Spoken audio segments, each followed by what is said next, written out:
Good morning. I think we learn such a precious truth, such a precious lesson about faith in Mark chapter 9, about what true faith is.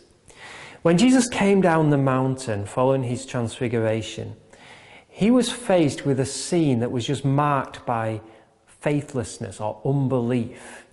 There's a boy who's in great need, and yet the religious leaders just seem concerned about arguing with the disciples.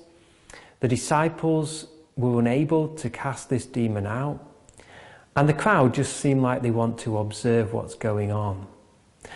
All this caused Jesus to declare, "You faithless or you unbelieving generation."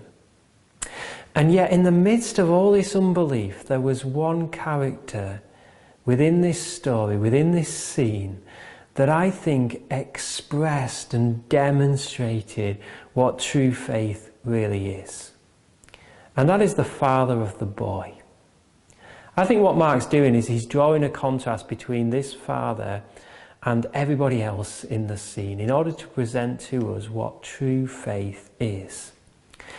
When Jesus says to the father, "All things are possible for the one who believes," I think what Jesus is doing is he's almost provoking him. He's prompting this man. And what comes forth from this guy is just, I think, the most precious prayer of faith that you will find in the whole Bible.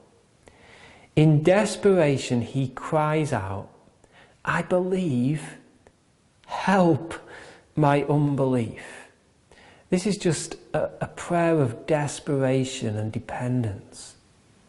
It's like he feels like he's drowning in unbelief and desperation, and so he cries out to Jesus to rescue him. Now what's interesting is that following this cry, Jesus delivers the boy. So Jesus doesn't need to do anything to help the faith of this man before he delivers the boy. Why is that? Well, I believe it's because with this cry for help, the man expressed true faith. So what is true faith?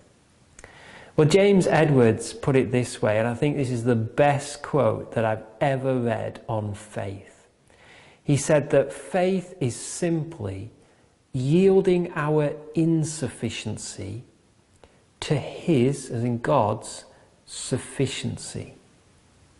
That's what the father in this story is doing. He's not placing any confidence in himself or in his ability to stir up a sufficient amount of belief. This is just a desperate, honest and trusting cry to Jesus for help. That's what I think this passage is holding up to us as an example of true faith.